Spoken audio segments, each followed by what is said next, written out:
Hello, good morning, Eziah. Nice to meet you, and welcome to our business spotlight interview. My name is Good morning, Nana. Nana. Nice to meet you as well. It's a pleasure to be with you. Thank you.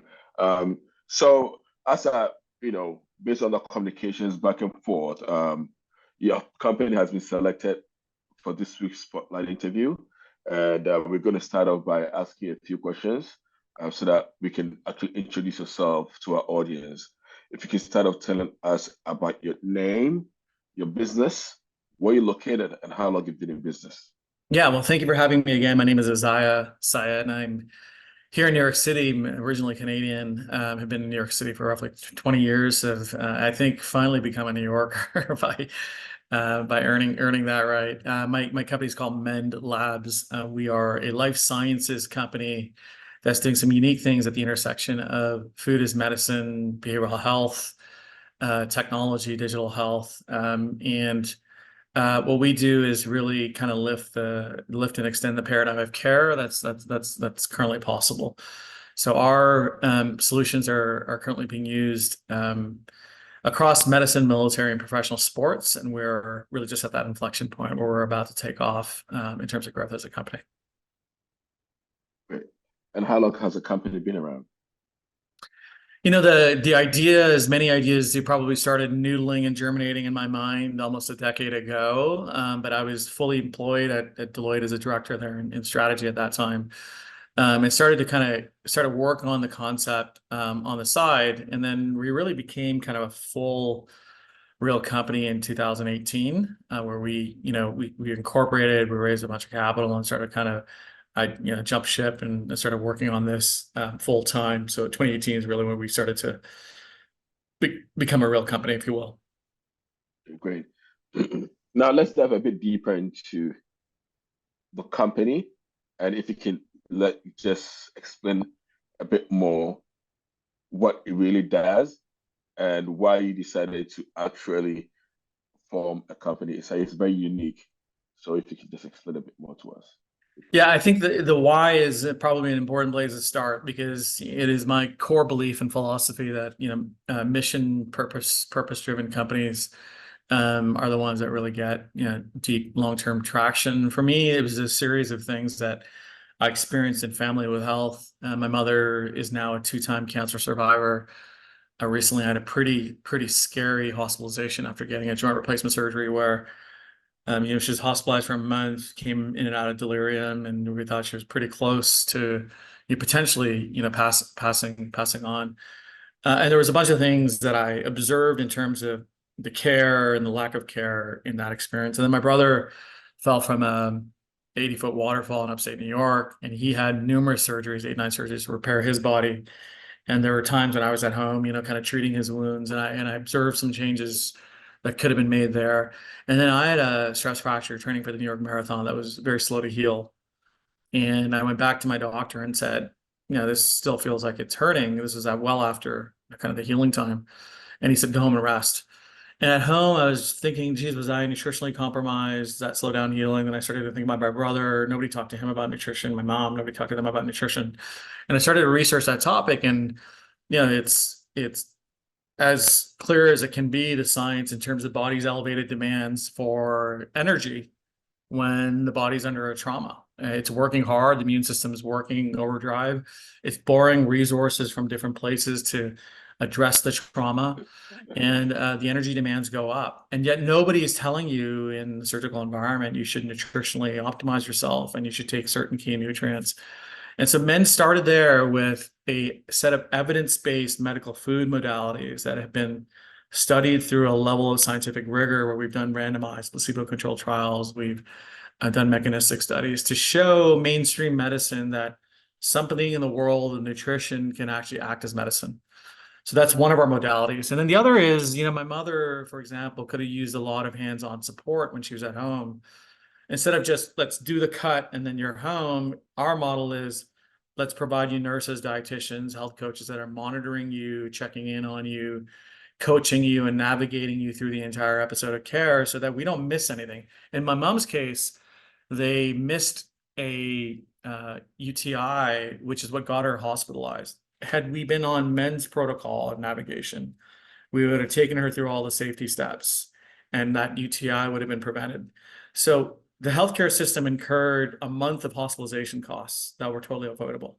Not to mention the incredible suffering we went through as a family and she went through, with hospitalized for a month, falling out of bed and having a concussion and delirium. So we're really lifting and changing that care paradigm with food as medicine as a core modality, and then behavioral support, coaching, and monitoring through an entire episode of care. This is great. This is a great story. Thanks for sharing. So the next the next question that I do have is, what do you attribute to your growth? I think it comes down to, as any entrepreneur should, really understanding where the pain points are in the problem that you're trying to solve. So what is it? Have you really crystallized a vision of where that pain and that problem is? And then does your solution not only effectively address that problem, but then is there a business model there? Because a lot of times we think about solving a problem, but there isn't a clear way to make money and kind of monetize that and have a viable business model. So I think what's allowed us to get the success we're having is hospital systems and providers are under incredible stress. They don't have enough staff, they're burned out, their margins are extremely thin, and yet the patient they're getting is riskier and requires more care. Those two things don't fit. How do you take a riskier patient that requires more care and put them into an acute care environment that actually wants to do high volume of surgeries and get you out of there? And so the pain point is very clear. And then the question remains, and then obviously food as medicine and nutrition was a clear gap that just wasn't being utilized as a modality. The question is, how do you make money off of it?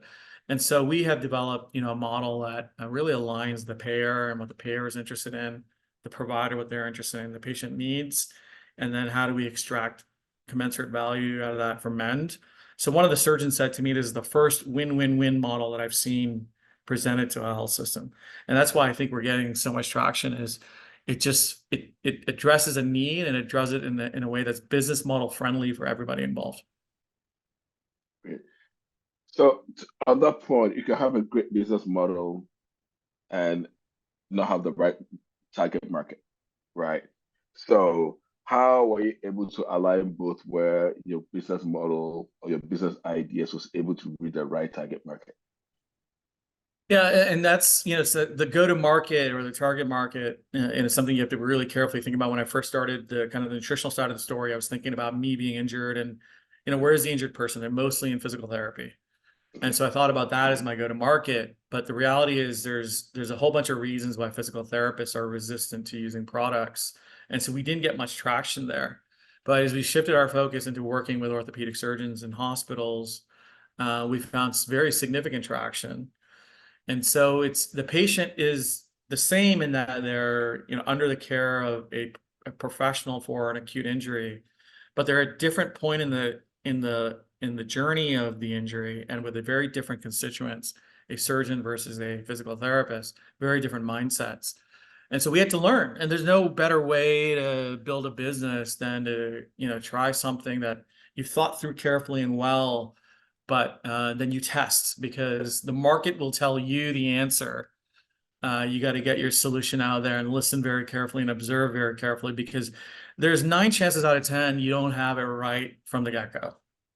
And so it really is about learning from what your customers are telling you and what the market is telling you, where your solution fits in to a viable strategy that can drive value for everyone.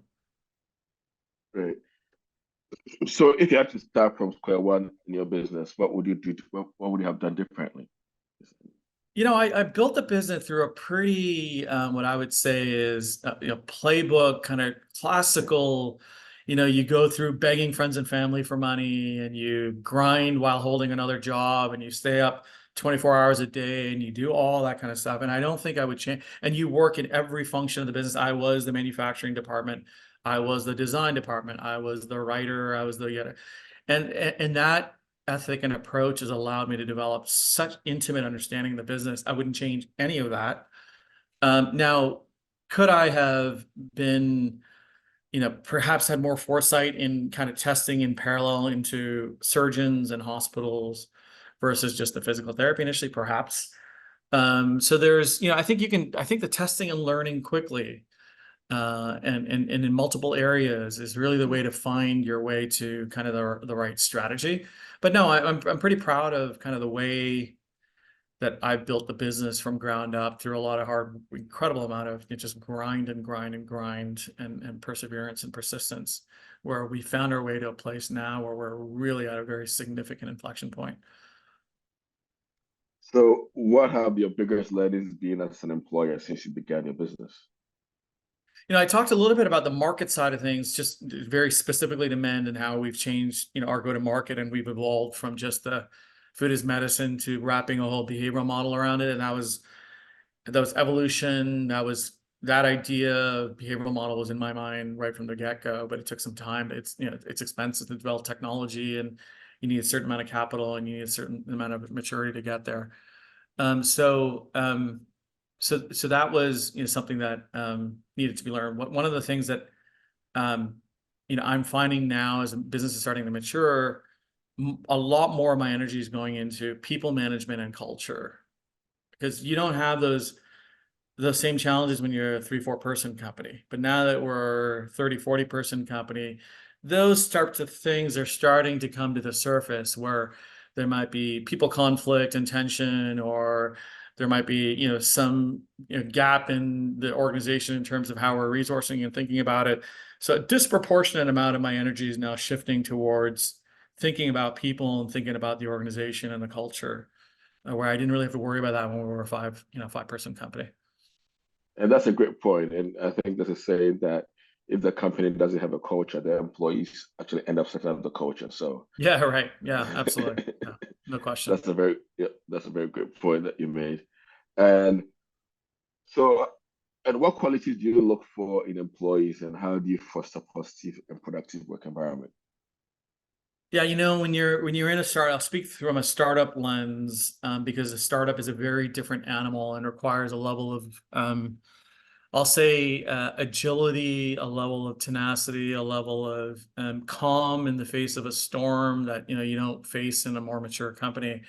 And so, anchored in that is a passion. Number one, first and foremost, they really care about what it is we're building and the solution, and really the mission and purpose behind it, because that's what takes you through some of the moments of doubt or the moments of challenge. So they've got a real passion in them and a work ethic in them, and then a resilience and a temperament that can allow one to go through the ups and downs and the challenges of a startup. Because I tell every employee and everyone that I speak to, because I've been through startups before, is this will be the ultimate roller coaster ride you'll ever take in your life. Just when you think you're the next Bill Gates, there's some massive challenge awaiting you at the next turn. And just when you're in the depths of, oh my God, how do we get here?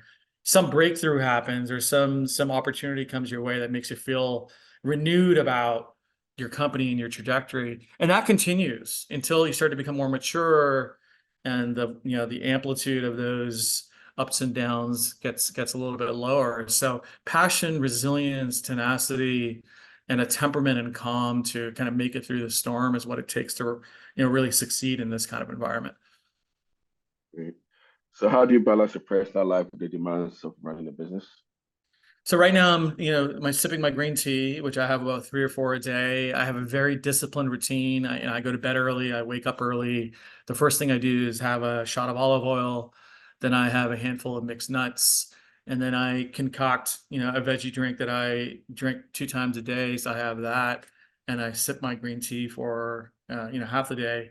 And then I'll have my first meal sometime in the afternoon, sometimes only one meal, and then have time for make time for the gym and for meditation. I also start every single morning with a 10-minute affirmation video that I listen, and I've probably listened to the same video. The reason I listen to the same video is because I'm acutely aware that the neurological pathways of the brain are like a highway, and the more you use them, the more they become well-worn and well-wired pathways. And so I listen to the same affirmation video. It's called Morning Gratitude, or I think it's called Morning Gratitude, that takes me through 10 minutes of affirmations and setting my intentions for the day. It sounds hokey, but I really believe over the long run that investment in just 10 minutes in your morning, I'm brushing my teeth or making my tea, and my 10-minute video is playing. And even if I'm not consciously on it, subconsciously, is starting to play in my mind, where I'll repeat a few of the words subconsciously as the narrator is saying it on the video. So I grind, I work a lot. I have worked a lot, but I make sure I invest time in wellness, because this is like doing a startup is like, you got to prepare yourself like an elite athlete. It's very, very demanding. And if you don't make the investment in wellness, you're going to burn out and you're not going to last. So it's as important as doing the hard work.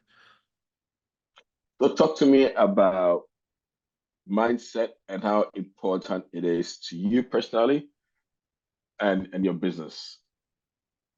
I would say it's everything. I would say it's everything. For me personally, life, the roller coaster analogy that I use is no different in life. So a month ago, my mom was about to expire, and I was crying, and so were my brothers, and that was one of the most difficult experiences I've had in my life. Um, a week ago, we got word from a CEO of a major practice in the country that our solution is perfectly aligned with them and they want to advance. And so that is the nature of life as well, is you're going to have moments of incredible success and achievement and just positivity in your life, and then you're going to face a challenge. And mindset is what allows you to, hopefully, if you've trained yourself well and made the investment in mindset, go through all of that with a level of composure and balance that allows you to face all of those things. In the professional realm, it's really it's no different. We've talked a little bit about the ethic required to succeed in a difficult, challenging environment. Your thoughts are the most powerful tool you have. Your brain is the most powerful tool you have, and you can shape your perspective. You don't shape whether or not the world throws a challenge your way. What you do shape, however, how you respond to that challenge. And there are myriad ways in every particular situation where you could have, permutations of how you respond, and you control that. And so a lot of that and all of that actually is really about developing a mindset on how you approach the world and approach life. So what are the final questions that I have for you? As you go through your day to day and you're thinking about your trajectory, thinking about the future for yourself and your company, most important, the company, what are some of the thoughts that come through your mind in terms of your destination? What are you looking to go with? How far are you looking to go with the company? Yeah, I aspire to be, and I hope I am, a mission and purpose driven person. Like, I want to make an impact on society. I'm not doing this for money. There's no question I'm doing this for money, in the sense that I want to give my family a level of comfort, a level of affluence where we don't have to worry about bills in our old age and all that kind of stuff. There's no question that that is a core part of the motivator. But the reason I started it was I saw the gaps in care, and I really want to make a big impact and difference on that. And so my aspiration is, we have a lot of contracts, is to lift and execute with brilliance against those contracts. And I'll just share with you, we're thrilled as a company that we just announced last week that one of the third largest orthopedic practice in the country, which I assume means the third largest orthopedic practice in the world, is now scaling our solution because they lifted it for 14 months and they saw impact and results. And now they're rolling it out across, it's called Ortho Lone Star in Texas. They're rolling it out across the practice. There are 180 surgeons. So I want to continue to execute with brilliance so that Mend earns the confidence of investors. We get more capital, and then we are really scaling the business to make impact at a societal level.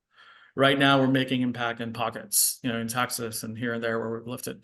I really want to make an impact on society, because part of our vision is you help support and optimize acute care, but then we have solutions that lower blood sugar levels, lower inflammation, lower cortisol. And these are all evidence-based, proven through science, that can address the most important challenges facing society. Today, 50% of US persons are pre-diabetic or diabetic. We're consuming 10x the amount of sugar that's the allowable daily allowance. And we're in a sugar crisis. And that's going to increase healthcare costs. It's going to increase illness.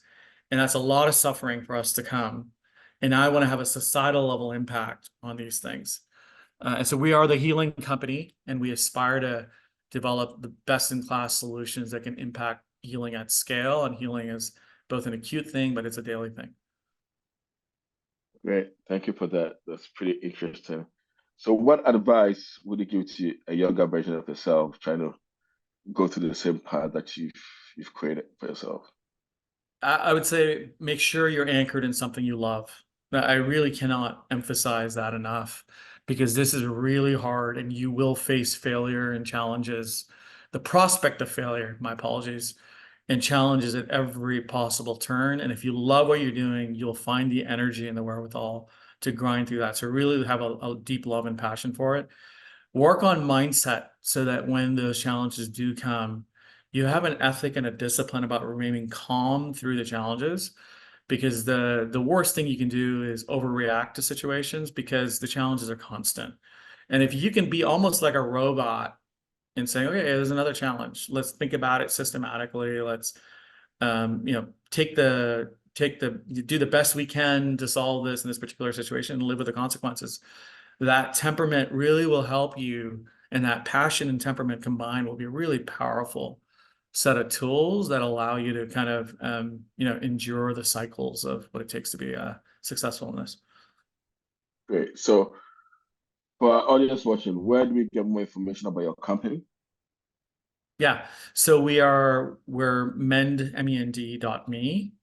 And so you can learn about the company there. We're on LinkedIn, we're on Instagram, etc. You can just Google kind of Mend Nutrition or Mend Healing on LinkedIn. And if you'd like to, reach out to me, certainly Eziah, EZIAH at mend.me. I'd love to engage with folks out there and add value where I can to society. Thank you very much, Eziah, for being part of a Business Spotlight interview for this week. We thoroughly enjoyed your interview, and we're hoping that you're going to come back again when we start our second episode. We appreciate your time.